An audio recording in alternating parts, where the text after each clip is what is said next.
السلام عليكم ورحمة الله وبركاته.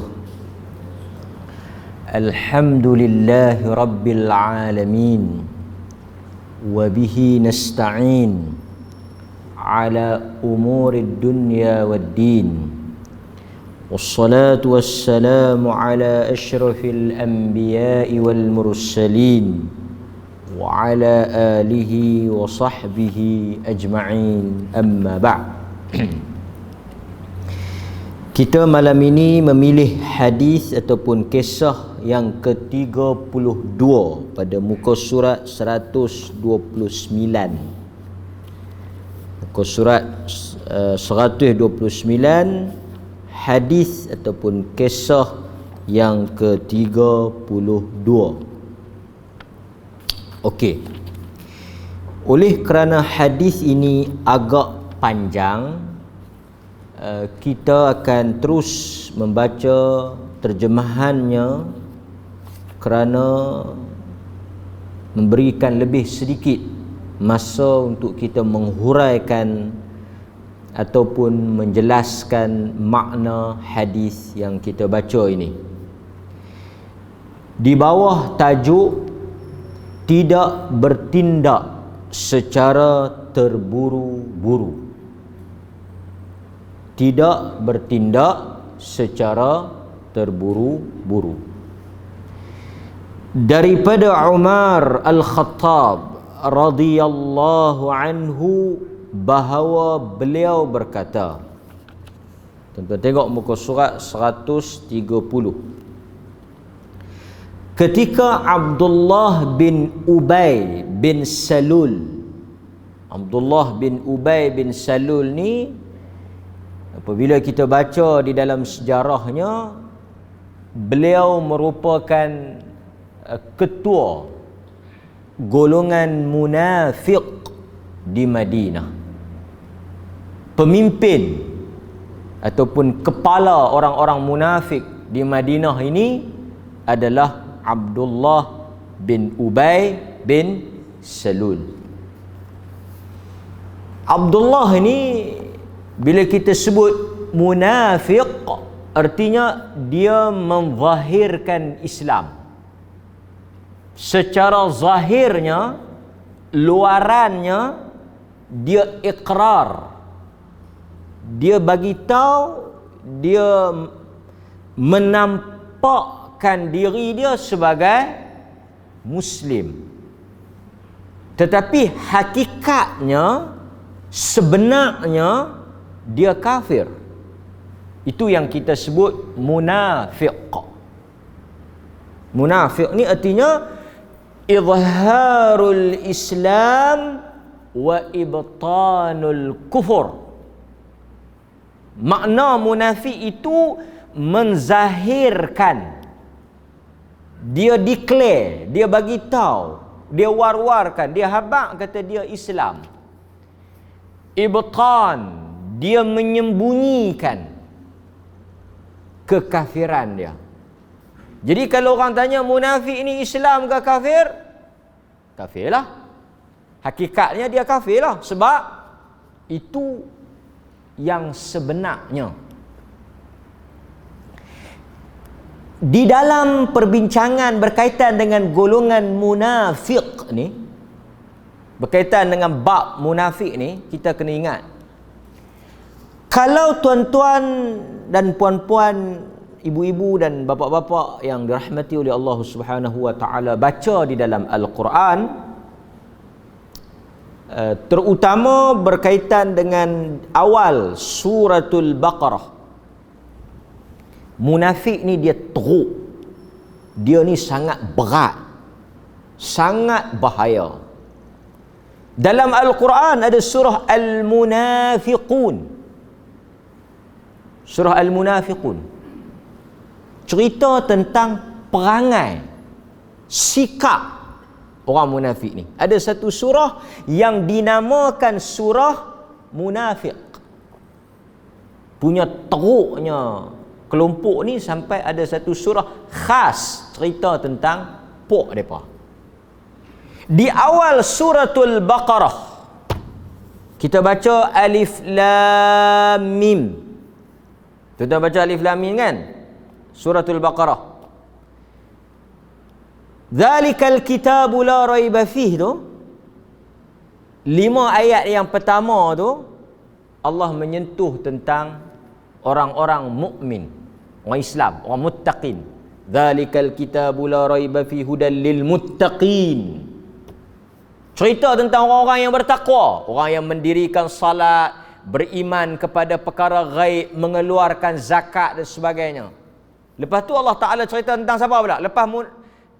Lepas cerita tentang golongan yang bertakwa 1 sampai 5 tu, sawa'un alaihim a'andartahum am lam tundirhum la yu'minun. Allah Subhanahu wa taala cerita pula tentang golongan kafir.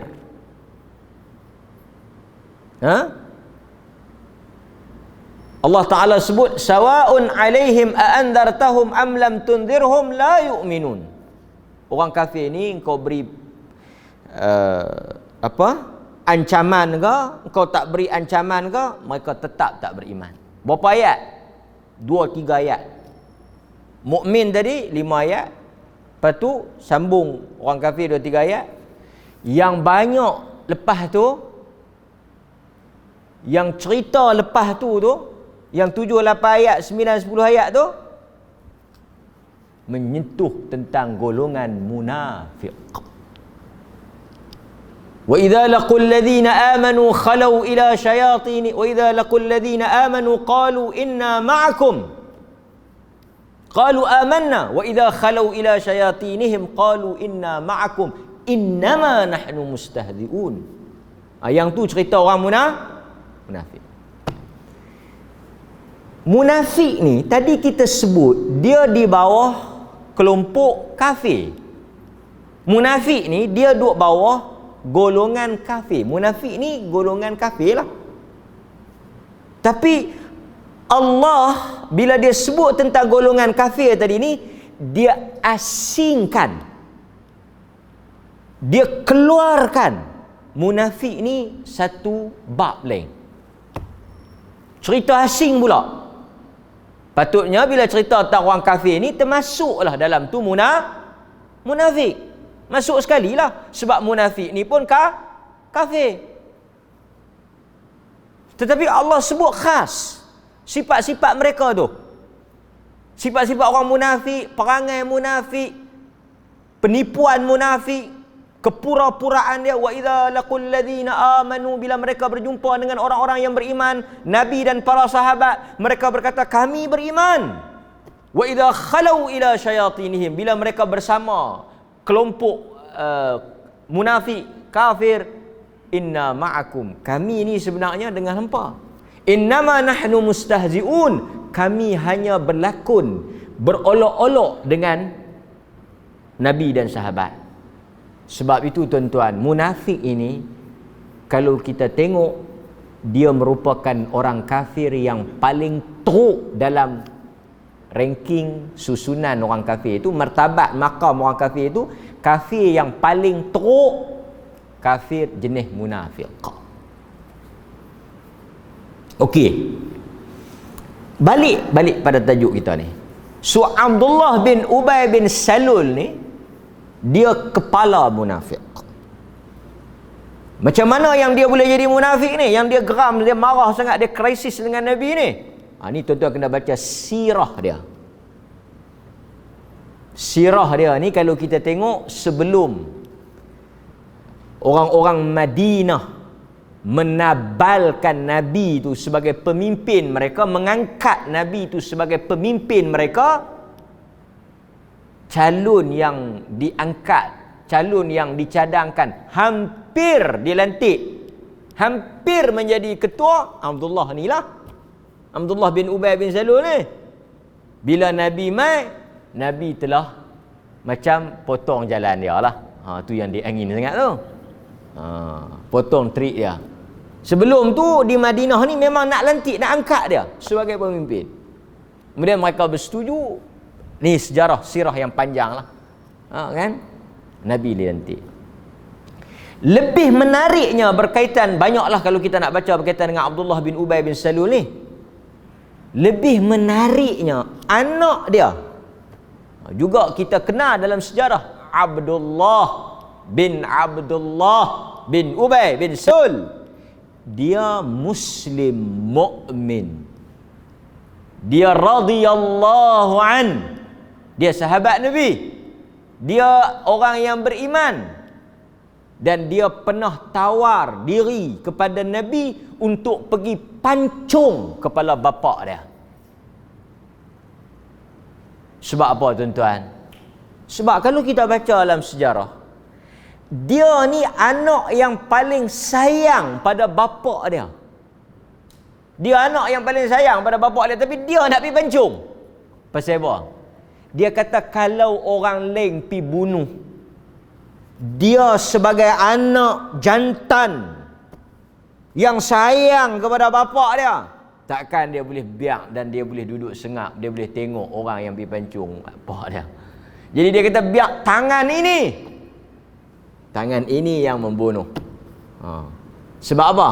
Kerana walaupun dia sayang pada bapa dia, dia begitu cinta dan taat kepada bapa dia, tapi dia lebih sayang kepada Nabi sallallahu alaihi wasallam. Dan dalam sejarah memang banyaklah kita baca, memang banyak anak-anak yang beriman yang ibu bapa mereka tak beriman, dan bapa mereka ni pun bukan calang-calang manusia yang betul-betul lawan Nabi. Seperti contoh dia Abdullah ni lah, anak dia beriman dengan Nabi, sahabat. Ikrimah, tuan-tuan bisa dengar nama Ikrimah. Dia anak siapa? Kalau kita sebut Ikrimah, kita akan kata radhiyallahu an, Tuhan redha dia. Tapi kalau kita sebut bapa dia, kita akan kata laknatullah, Tuhan laknat dia. Beza. Kalau sebut anak, Tuhan redha. Kalau sebut bapa dia, Tuhan laknat. Dia anak Abu Jahal. Sebab itu bila kita baca sirah, sebelum daripada itu kisah para anbiya, nabi-nabi sebelum itu juga menunjukkan bahawa adanya satu bab yang kita sebut dengan bab hidayah. Hidayah ni dia tak kenal keturunan. Pasal itu Nabi kata lam yusra' amaluh lam yusra' nasabuh. Sesiapa yang tidak selamat dan tidak ditolong, sesiapa yang tidak berjaya dengan amalannya, janganlah sangka keturunan itu boleh menyelamatkan dia. Nabi sebut very clear, sangat jelas, wadih.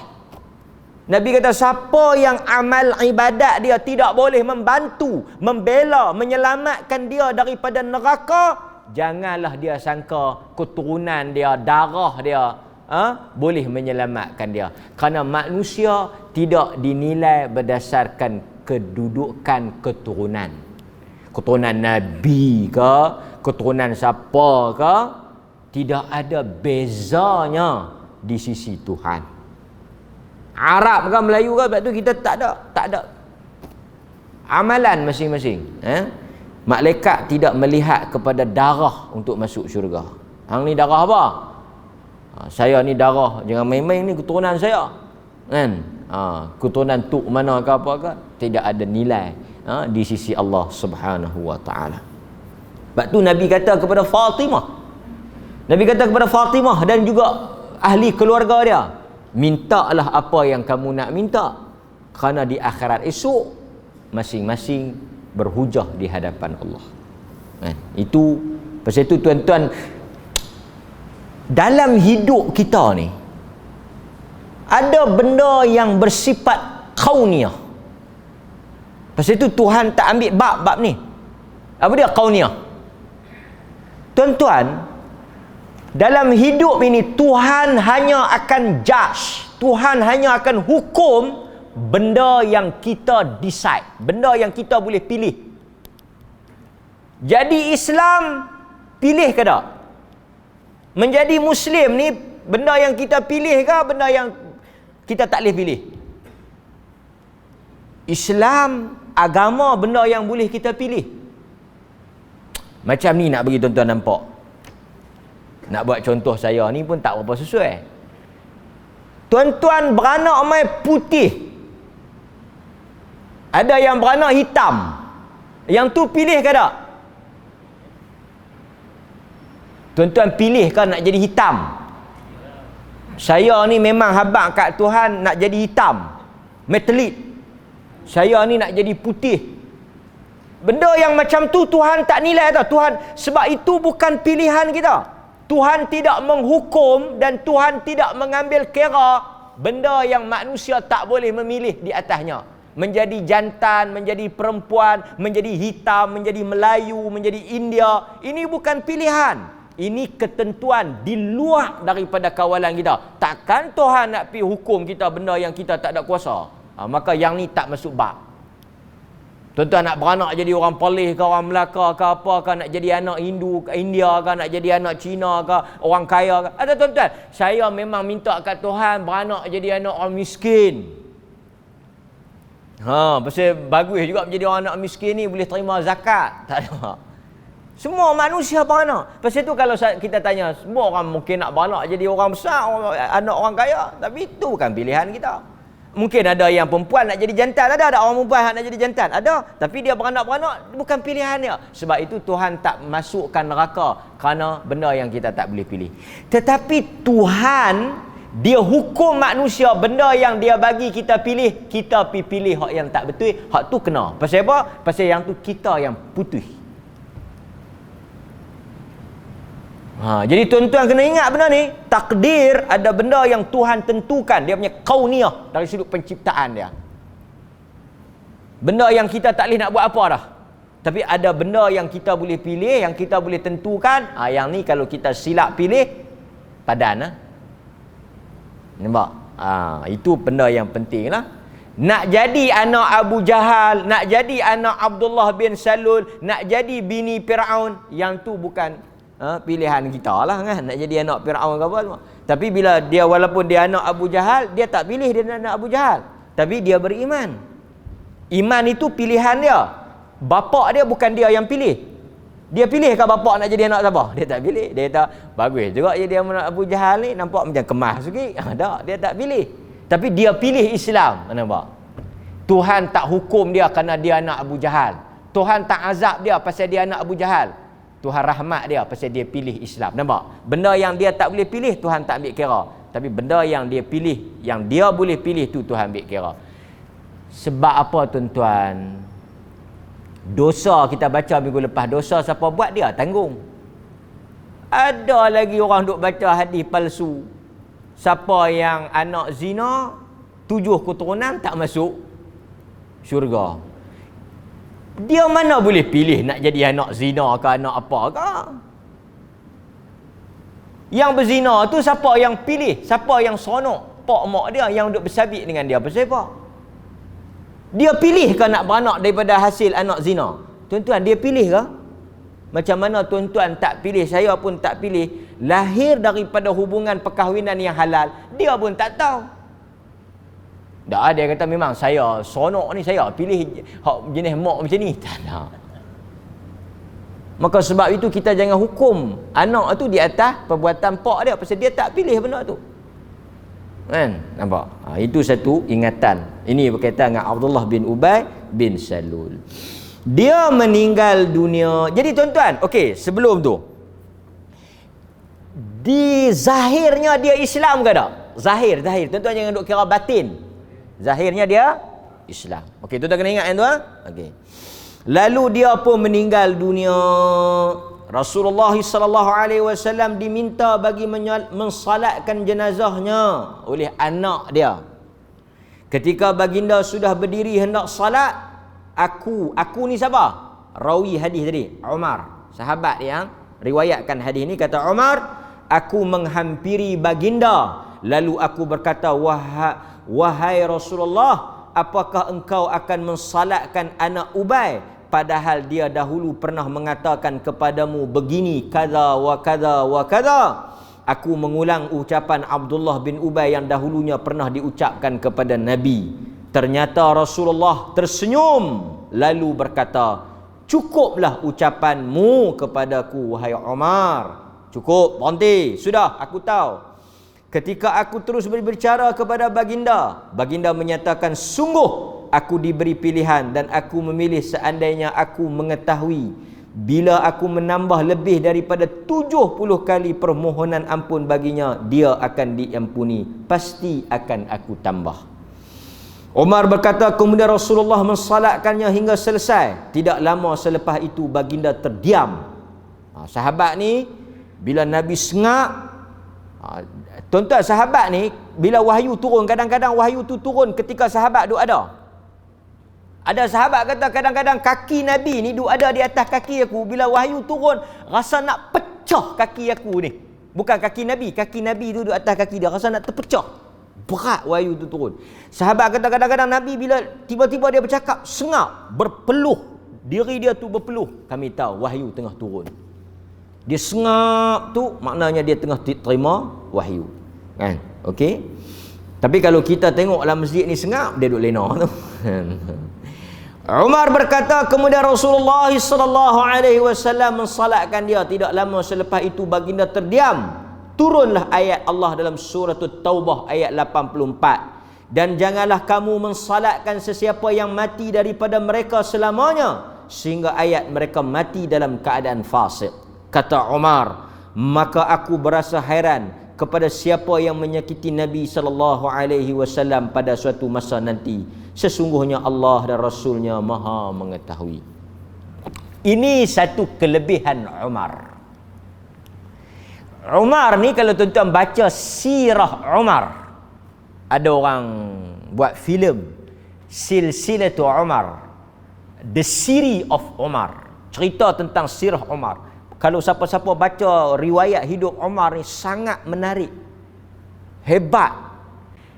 Umar sahabat yang Nabi sebut, kalaulah ada Nabi Allah lantik selepas daripada aku ni tak habis lagi, ada lagi Nabi, aku rasa orang yang paling layak, paling sesuai, paling tepat nak jadi Nabi, Umar.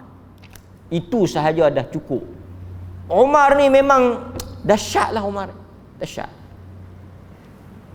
Tuan-tuan, ada lebih kurang 50, lebih kurang, ada yang kata 80, ada yang sebut dia perhimpun-himpun ada 50, sekurang-kurangnya 50 pendapat Umar yang sama dengan wahyu. Salah satunya kisah ni. Dulu tuan-tuan baca tak?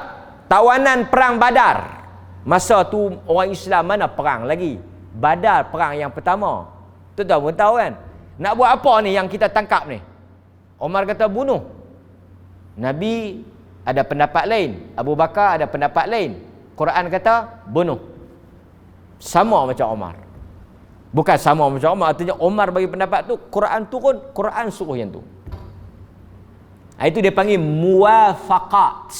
Benda yang Umar beri pendapat, pandangan dia sama dengan apa yang Tuhan suruh. Muwafaqat, sama. Banyak benda yang Umar sebut sama. Yang dahsyat Umar ni. Pasal itu Nabi kata setiap zaman, setiap Nabi tu ada orang yang diberi ilham.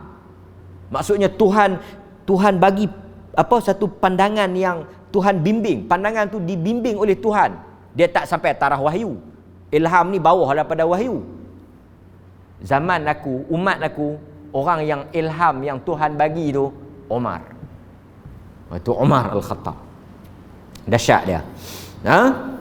Dia kata jangan sembahyang. Nabi nak sembahyang. Quran kata jangan sembahyang. Muwafaqah. Itu sama. Okey, kita baca. Ketika berada di apa yang disebut oleh penulis kita. Ketika berada di medan Uhud sebelum fajar menyingsing di akhir malam dan sebelum masuk waktu subuh, Rasulullah telah melakukan salat sunat di tapak perkemahan baginda berdekatan dengan tempat musuh. Baginda boleh nampak mereka dan begitu juga sebaliknya. Pada ketika ini Abdullah bin Ubay memberontak, menarik diri bersama dengan pengikutnya.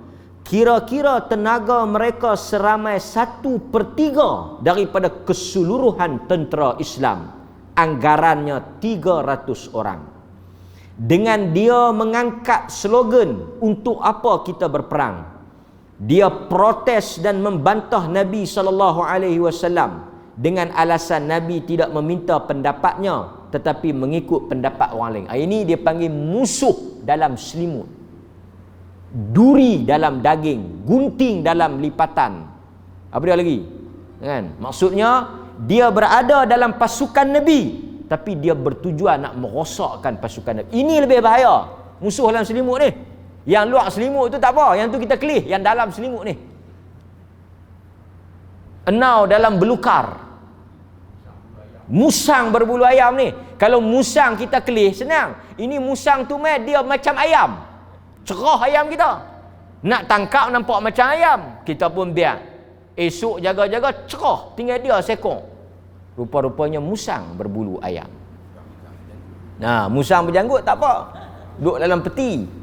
Sampai nak habaknya, demikian buruknya munafik ni sebab apa? Kerana dia berada dalam umat Islam. Itu yang berlaku pada zaman Uthman. Bila mereka mari ke Madinah nak bunuh Uthman, mereka mai sebagai orang Islam. Itu bahaya. Kita tak boleh beza. Mereka semayang di belakang. Tuan-tuan, munafik ni bukan main-main tau. Mereka semayang belakang Nabi dalam saf jamaah kaum muslimin. Lepas itu ada hadis yang Nabi kata apa? Ma'athqalus salah 'alal munafiqin.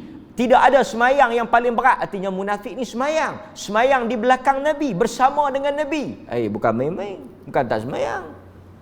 Cuma mereka ni rasa berat, rasa payah sikit yang mereka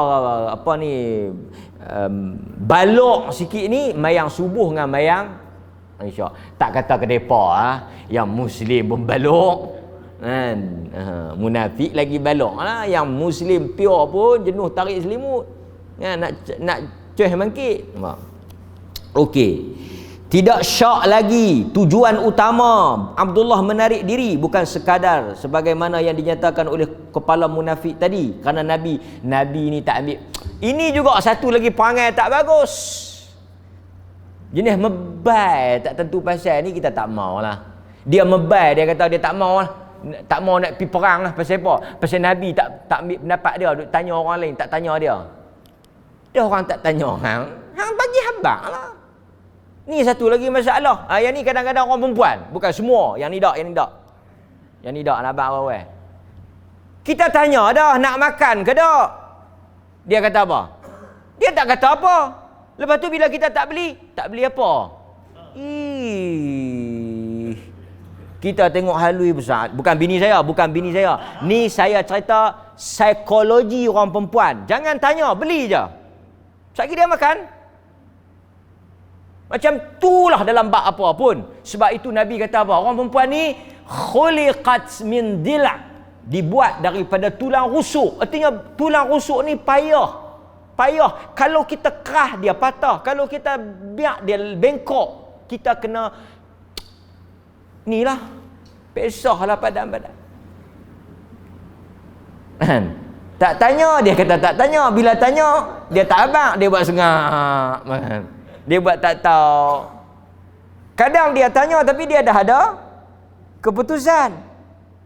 Nampak? Jadi untuk selamatnya pun tak boleh juga. Kalau tak menikah pun tak boleh juga. Kita lagi haru kan. Okey. So demikian. Nabi alasan lekeh sangat lah. Dia kata Nabi tak tanya pendapat dia. Amboi, tak tanya pendapat dia tu siapa kan? Okey, kalaulah Nabi tak tanya pendapat dia, kenapa dia ikut Nabi sampai ke medan perang? Dah kalau hang tak mau, dah kalau hang mebai, dah kalau hang merajuk, yang hang turut ikut sampai ke sini ni buat apa? Itu satu persoalan. Artinya dia sengaja nak mengkucar-kacirkan dan nak menimbulkan suatu suasana yang tak elok. Kalau hang tak mau join, hang tak mau terlibat, kalau hang tak mau sokong, hang jangan duduk mai. Hang duduk di Madinah sengak-sengak. Tak menang kita kerana sikit dan tak kalah, tak menang kita kerana banyak dan tak kalah kita kerana sikit. Quran kata kam min fi'atin qalilatin ghalabat fi'atan katsirah biiznillah. Berapa ramai kumpulan yang sedikit menang di atas kumpulan yang banyak dengan izin Tuhan. Nabi tak terjejah tapi jahat dia ni. Jahat ni yang kata jahat ni. Dia sengaja bila dia lari orang akan down semangat. Bila dia buat kucai lagu ni orang akan jadi orang duk bersedia nak perang esok ni. Dia duk tarik diri nak bagi moral down kan. Ini niat keji dia. Tujuan Abdullah bin Ubay yang sebenarnya ada bagi menimbulkan kekacauan di kalangan tentera muslimin di hadapan tentera musuh dan mempengaruhi tentera lain akan mengikut jejak langkahnya. Dia sengaja nampak jahat dia. Selain itu, perbuatan itu adalah untuk membuat semangat juang di kalangan tentera Islam musnah. Dialah kita pi ramai-ramai tahu setengah tarik diri, macam pilihan raya lah, macam politik lah, umum tarik diri, umum keluar parti. Jadi terutama sekali tuan-tuan dengar pilihan raya dulu kan. Dululah masa dekat-dekat pilihan raya duk idak keluar lalah kali dia ni keluar lama dah. Yang ni dia panggil apa? Dia panggil politik lah. Bila keluar jadi orang nampak apa? Parti ni nak lingkup pada pakat duk keluar kan. Begitu jangan main tuan. Tapi kalau tuan-tuan takat ahli cawangan siapa pun tak kenal umum keluar orang ahli kita ke? Jadi tak payah duk umum lah kalau takat ahli cawangan ya. Ketua cawangan kot lain kan. Tiba-tiba keluar ketua bahagian. Oi tak tersandang. Nampak? Ini biasalah. Kan? Cuma saya nak habaq kat tuan-tuan, dalam politik ni kita tak payah pilah sampai tahap nak jadi munafik macam ni. Tak payahlah duk kata siapa keluar parti kita munafik, taklah. Politik ni satu benda yang pilihan, soal pandangan kita. Tuan-tuan nak berpolitik itu, politik bukan akidah. Politik tak melibatkan syurga neraka. Politik urusan dunia. Ijtihad. Tuan-tuan tengok, politik ni ijtihad. Dulu bermusuh boleh berkawan. Artinya benda biasa. Jangan tuan-tuan jadikan dia macam Islam, keluar murtad jangan. Tukar mai tukar pi tak ada masalah lah kan. Kadang-kadang duduk sini tak apa nak dapat, pi sana dapat lebih sikit, dia tukar. Itu biasalah, tak salah lah kan. Kadang-kadang ada orang yang dia berjuang sungguh-sungguh, tak apa. Dia rasa dia berjuang untuk bangsa dia, itu pun tak ada masalah. Cuma jangan kita ekstrim dalam politik kan, tu je. Okey. Kemudian dia kata apa lagi? Selain itu, perbuatan itu membuatkan semangat juang di kalangan tentera Islam musnah dan membangkitkan semangat musuh. Itu tujuan dia.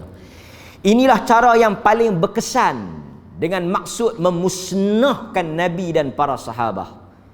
Dan dia kembali berkuasa di Madinah. Tujuan dia itulah. Dia masuk, dia sebagai apa? Dalam sejarah, tuan-tuan baca tak? Dia dalam sejarah dia macam Trojan horse. Dia masuk, dia kucai, jatuh. Ini yang bahaya kan. Memang benarlah apa yang dimaksudkan oleh kepala munafik tadi, kerana hampir tercapai sebahagian daripada matlamatnya. Lantaran itu dua kumpulan daripada Bani Harith dan Al-Aus, dari Al-Aus, dan Bani Salamah daripada Al-Khadraj, hampir orang Islam yang asal Islam tu, yang bukan munafik pun nak join dia, terpengaruh. Ini yang kata munafik ni, dia kucai tu sampai orang terpengaruh. Kalau kita tak mau, kita pi sengak-sengak, bawa diri sudahlah. Ni pergi duk ajak orang lain. Kacau. Nampak? Ini seperti mana yang disebut dalam surah Ali Imran ayat 122. Dan ingatlah ketika dua golongan di antara kamu hendak berundur, Allah jualah yang menjadi penolong memelihara mereka berdua. Kepada Allah jualah orang-orang beriman menyerahkan diri. Nampak? Kemudian Allah Subhanahu wa taala cerita dalam surah Ali Imran ayat 167. Dan juga dengan tujuan ia hendak melahirkan dengan nyata, dan dikatakan kepada mereka, marilah berperang pada jalan Allah untuk membela Islam atau mempertahankan diri, keluarga dan harta benda. Mereka menjawab, kalaulah kami faham ada peperangan dengan sebenar-benarnya, tentulah kami mengikut kamu berperang. Mereka ketika mengeluarkan perkataan itu sebenarnya lebih dekat kepada kufur daripada beriman. Bohong ya. Mereka selalu menyebut dengan mulut apa yang tidak ada dalam hati. Munafik ni lisan dia tak sama dengan hati dia. Sebab itu Muslim dia mesti mulut ikrar, hati tasdiq. Dia mesti sama. Mulut dan hati mesti sama. Itu yang membezakan kita dengan munafik. Soalannya, kenapa Nabi ingin salat? Kenapa Nabi ingin salat? Nabi SAW tidak mengambil pendapat Umar dalam isu ini kerana Nabi tidak mahu sahabat yang lain berburuk sangka kepada Nabi. Pasal orang nampak dia sebagai Muslim. Pasal tu Nabi tak bagi bunuh dia. Nabi tak bagi bunuh Abdullah bin Ubay ni pasal apa? Tuan-tuan bayangkan, orang nampak dia Islam. Orang tahu dia Islam. Semua dunia tahu kata dia Islam. Tiba-tiba Nabi pergi bunuh dia, orang akan kata apa? Nabi bunuh sahabat dia. Nabi bunuh orang Islam sendiri. Depa tak baca dah dia munafik tu. Depa baca hak depa tahu tu. Pasal tu Nabi kata jangan. Kita bunuh dia, dia mati, benda kecil, benda besar lain, orang akan buruk sangka, persepsi. Pasal tu Nabi nak jaga tau. Macam tu juga kes Kaabah. Kaabah asal 2 pintu. Nabi Ibrahim buat 2 pintu. Lepas tu reban. Banjir. Orang musyrikin Mekah ni, bagus orang musyrikin Mekah ni. Bila mereka nak buat Kaabah, mereka kutip duit. Tapi mereka bagi syarat. Duit yang hampa nak sedekah buat ni musyrikin ni, hak yang sembah Tok Pek Kong tu. Duit yang hampa nak sedekah buat masjid ni, buat Kaabah ni, hampa jangan bagi duit haram, hampa bagi duit halal. Depa buat syarat. Depa buat syarat. Jadi bila kutip duit halal tak banyaklah yang haram tu banyak. Tapi depa ada respect jugalah pada Kaabah ni kan. Jadi buatlah taklah berapa besar sangat. Nak abang apa tuan-tuan? Bila tak buat tak berapa besar, adalah berapa renovation yang depa tak boleh buat macam Nabi Ibrahim buat asal tu. Nabi Muhammad kata apa? Kalaulah bukan duk fikir kata ramai lagi, depa celik-celik nampak Kaabah 1 pintu. Orang Mekah celik-celik beranak nampak Kaabah 1 pintu. Tak tahu Nabi Muhammad madahlah bawa ajaran baru kan, ajaran yang depa tak pernah dengar. Pi perban pula, pi buat 2 pintu. Apa nak jadi? Kalut habis. Dengan Kaabah kita dia pi mereka lain. Dengan Kaabah kita dia ubah. Dahlah ubah hak tok nenek kita ni. Dengan Kaabah kita pun dia pergi ubah. Nabi kata kalau aku tak fikir depa ni awal masuk Islam baru, tak kuat lagi, aku buatlah lagu macam Nabi Ibrahim tapi nak jaga. Ini dia panggil apa? Bila bertembung antara maslahat kebaikan dengan keburukan, kita nak jaga kebaikan tu. Tak mau bagi keburukan ni berlaku. Jadi Nabi tak bunuhlah dia. Anak dia pula Muslim. Orang nampak dia Islam. Dan Islam ni kita hukum apa yang zahir. Kita tak boleh kata, tak kira apa dia kata apa. Dia tu tak boleh macam tu. Islam ni nahnu nahkum bi zawahir. Islam ni dia hukum apa yang orang cakap lah. Pasal tu Nabi marah dekat Usamah bin Zaid yang bunuh kafir tu. Elok-elok angkat pedang mengucap terus. Sa-sa angkat pedang mengucap terus. Bubuh putih kepala. Nabi tanya pasal apa hang bunuh? Dia mengucap khaufan min sayfi, muhung. Dia takut aku bunuh dia. Tadi tak mengucap, elok aku nak tetak dia mengucap. Muhung. Apa dia? Nabi kata apa? Asyaqaqta an qalba? Aqatalta man qala la ilaha illallah? Hang belah dada dia, tengok apa dia yang ada dalam hati perut dia. Hang belah dada dia, tengok apa tujuan dia. Maksudnya Nabi kata dia cakap, dia mengucap, cukup, terima yang tu. Dalam dada dia, dalam hati dia, apa dia sembunyi, apa tujuan dia, apa maksud dia, biar pergi kat dia. Kita satu orang mai masuk Islam, tanya dia, ni anak Melayu mana pula hang nak menikah ni? Tu dia. Sangka buruk dia nak menikah ke, dia nak apa ke, biar pergi kat dia. Tuan-tuan, bolehkah kita tanya pasal apa dia nak masuk Islam? Dia nak masuk Islam, biar pergi lah. Ada tak sahabat yang masuk Islam pasal nak menikah? Ada. Tuan-tuan baca kisah Ummu Sulaim. Abu Talhah tu nak masuk Islam semata-mata nak menikah dengan dia. Semata-mata nak menikah dengan dia. Dia segak Ummu Sulaim ni, mak Anas bin Malik. Dia kata apa? Kalau hang nak masuk, kalau hang nak menikah dengan aku, mahar dia hang masuk Islam. Aku masuk. Masuk. Tapi Nabi tak kata apa? Hang balik dulu, betul lu niat lu, niat nak menikah tak boleh. Hang balik dulu bagi ikhlas. Ikhlas ni bukan boleh tukar lagu tukar baju. Kita pergi pejabat agama pakai baju t-shirt. Gad tu kata tak boleh masuk ni, kena pakai baju Melayu. Kita pun balik tukar baju Melayu. Niat boleh tukar macam tu. Satu orang yang tak ikhlas, tiba-tiba kita kata balik pergi ikhlas dulu. Dia balik tengah jalan pergi kena hati dia kata ikhlas dah. Ini soal akidah, soal kepercayaan orang. Dia nak masuk Islam, ya api. Mana tahu dia hidayah pasal nak menikah dengan orang. Lama-lama dia jadi bagus. So jangan petikan niat orang. Itu. Kita baca sikit kita habis. Nak habis dah ni, Tok Bilal. Hal ini kerana senarai orang munafik tidak diketahui oleh sahabat, melainkan hanya Huzaifah ibnul Yaman. Nabi tahu, Huzaifah tahu, yang lain tahu tak? Yang lain tak tahu. Jadi kalau pergi bunuh dia ataupun tak pergi semayang dekat dia, orang akan kata apa? Pasal apa Nabi tak pergi semayang kat dia? Dua tiga orang lain tahulah pasal munafik, tapi orang lain pasal itu lepas Nabi wafat, sahabat tengok Huzaifah pergi semayang tak? Kalau Huzaifah tak pergi semayang, depa tak pergi. Sampai tahu tu lah. Disebabkan itu juga Nabi SAW tidak mahu musuh menuduh baginda membunuh. Ini seperti mana yang kita sebut. Kekallah sifat munafik itu di sisi Allah. Jadi nasihat saya tuan-tuan, apa dia dalam bab ni? Jangan kita terburu-buru dalam membuat keputusan dan hukuman.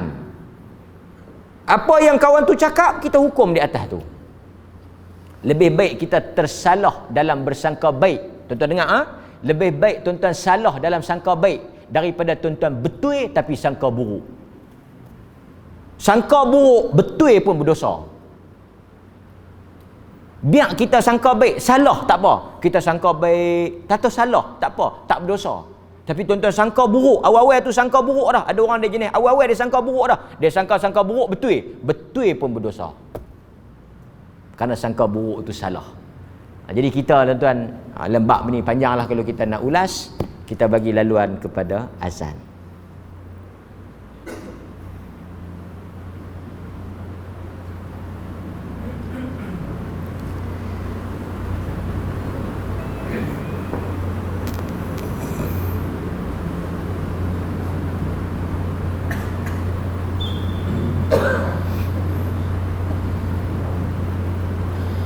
Allahu Akbar, Allahu Akbar.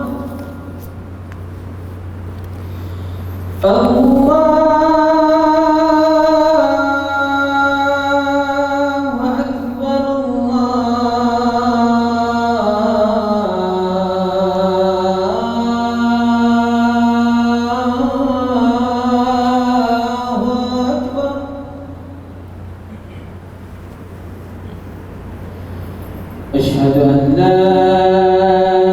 ilaha illallah.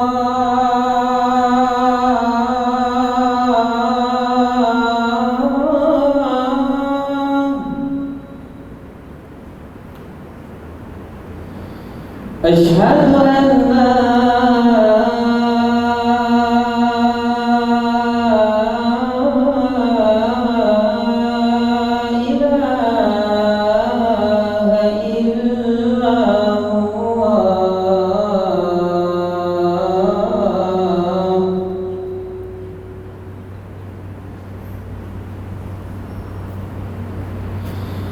Asyhadu anna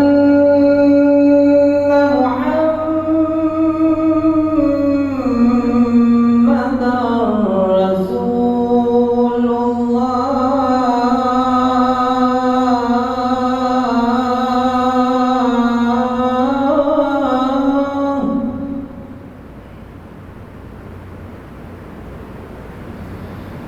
Asyhadu anna Muhammadar Rasulullah.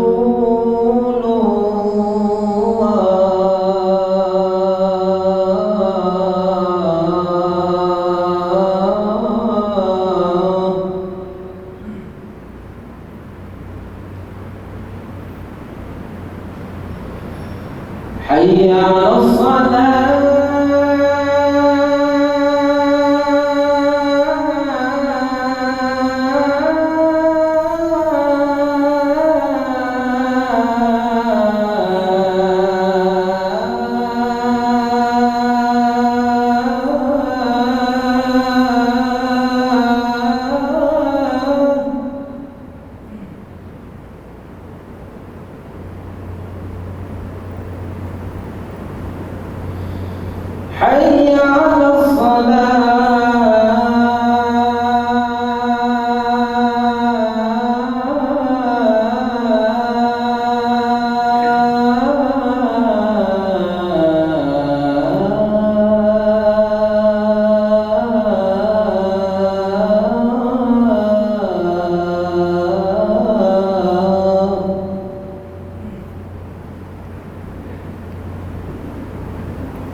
لا إله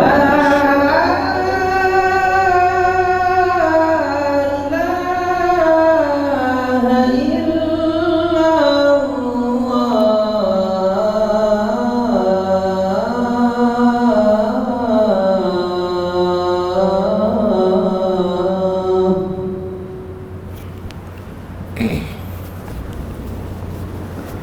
Bismillah, alhamdulillah. Saya nak bagi sikit kesimpulan.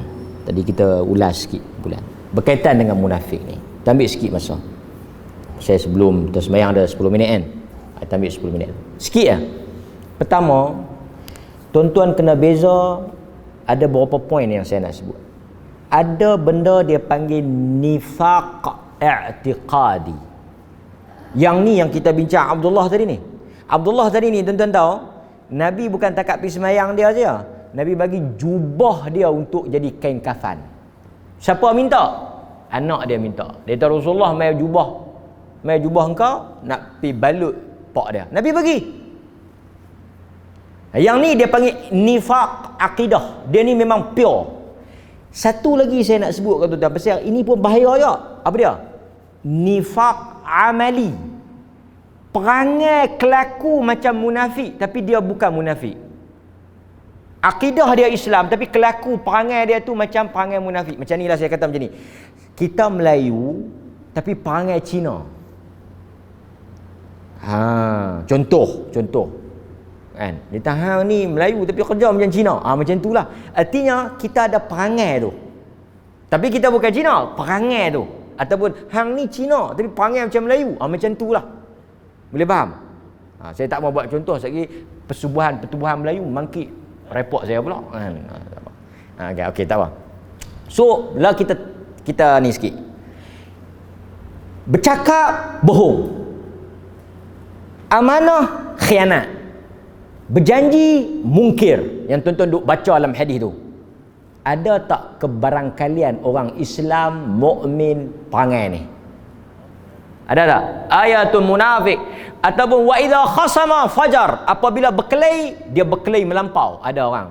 Dia berkelahi tu, ni budak-budak punya berkelahi. Dia berkelahi lawan raba. Bukan raba tu. Lawan main pemadam tu, dia lawan. Bab tu bab pemadamnya.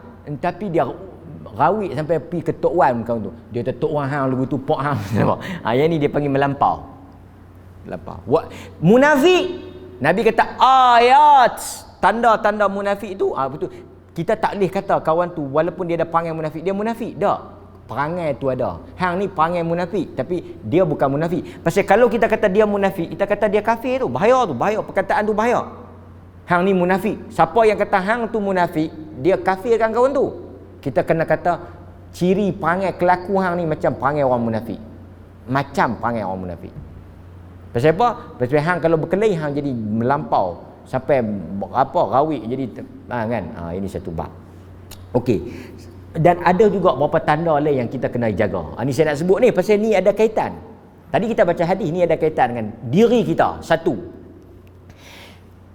Sahabat Nabi kata, khusyu'un nifaq antara al-jasad khashi'a. Jaga-jaga kamu dengan semayang khusyuk munafik. Munafik ni semayang khusyuk. Tapi khusyuk apa? Jasad. Tapi hati dia tak khusyuk. Ini semayang munafik. Allahu Akbar. Allah kita tengok tatik Allah. Assalamualaikum. Kita tengok Allah. Slow motion, steady. Allahu Akbar. Tapi dalam hati tu habuk apa pun tak ada. Kosong rewang piwang kelian tu. Tak ada ruh, tak ada zauq mayang ni. Ini Nabi. Pasal apa? Pasal ada orang. Mau kalau semayang ni Allah Akbar, Allah Akbar, Allah Akbar. Bini kita habis dah. Habis dah. Kalau mau nampak rakaat. Tapi kalau dia main masjid, Allah. Tu imam bagi salam semayang sunat. Dia tak bagi salam lagi semayang fardu. Nak abang sakan tu, nak abang sakan. Tu imam mayang sunat pun bagi salam lah. Dia itu ikut tu imam, dia tak bagi semayang lepas tu. Khusyuk munafik. Pasal itu ada orang kadang-kadang mulut dia Allahumma salli ala Muhammad, Allahumma salli ala Muhammad, Allahumma salli ala Muhammad, tapi baca hadis palsu. Tidak menghalalkan pembohongan dan tidak menghalalkan pendustaan dan tidak menghalalkan perkataan yang tak betul dengan kita balut dengan selawat. Ada orang kadang-kadang dia nak raba bini orang, dia pergi baca doa. A'udzubillahi minasyaitonirrajim. Ni hantu besar ni, dia pergi raba perempuan tu. Ya memang. Ini yang saya nak sebut ni. Menggunakan agama, balut di atas nama agama, selawat berbuih mulut-mulut, baca hadis palsu, baca cerita mengarut, buhung atas nama agama, lepas tu duk pergi buat apa? Gangguan seksual. Ya memang pakai kepiah lebay, lepas tu ni dia berkata pak lebay tu raba. Kan? Jual kuih goreng pun pakai lebay. Serah anak dara ni pergi duk rawatan sihir. Hantu, naik hantu. Dia kata ni yang naik hantu. Memanglah dah depan hang tu hantu besar. Lepas tu yang kita ni pun dengar dia duk astagfirullah, Allahumma salli ala Allah. Duk dengar perkataan tu. Pasal tu tengok tuan. Nampak?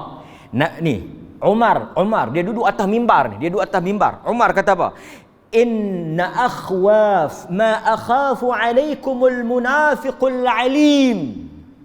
Nabi kata yang aku paling bimbang akhwaf. Umar kata inna akhwaf, yang paling aku takut menimpa kamu adalah munafik alim. Orang yang munafik alim tapi munafik.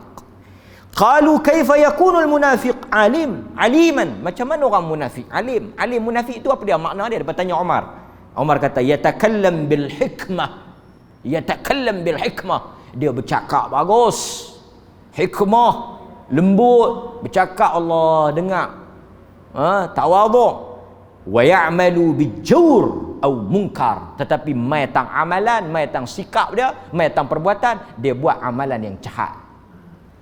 Penampilan dia bagus, penampilan warak, penampilan zuhud, penampilan nampak macam orang-orang alim, tapi mai tang perbuatan dan sikap dia perbuatan yang munkar, jawr, yang jahat.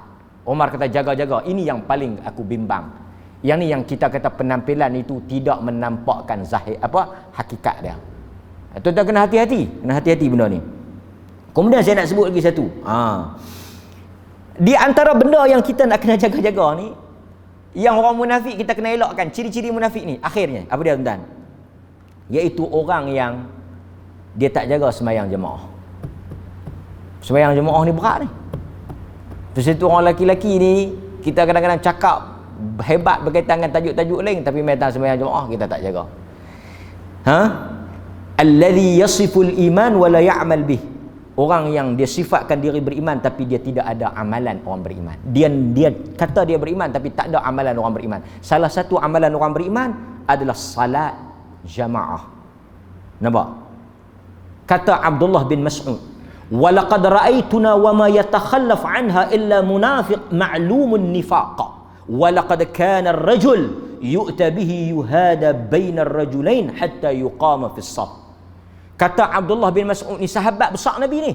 Nabi pun dengar dia baca Quran. Nabi suka dia baca Quran. Dia kata apa? Dia kata aku melihat ramai orang yang meninggalkan salat jamaah dan mereka itu adalah munafik yang tulen. Abdullah bin Mas'ud kata tentang orang yang tak jaga sembahyang jemaah ni, dia kata ramai yang aku tengok tak sembahyang jemaah tu munafik. Tak jaga jamaah, nampak? Hadis yang diriwayatkan oleh Imam Muslim. Dan yang terakhirnya perkataan Ibrahim An-Nakhai.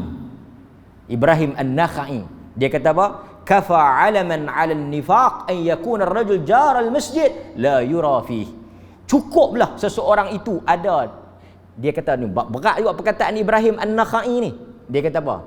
Satu orang tu kita boleh tahu ada perangai munafik apabila dia jar al-masjid. Dia jiran masjid tapi dia tak pergi masjid.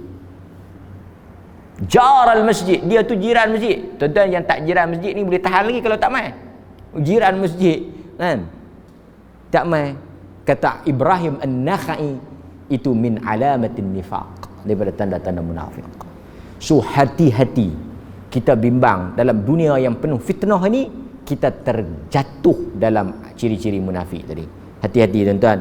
Doa supaya lisan kita, amalan kita, hati kita sama macam yang kita depan orang, belakang orang, Zahir dan batin kita sama. Itu cara kita nak selamat daripada munafik.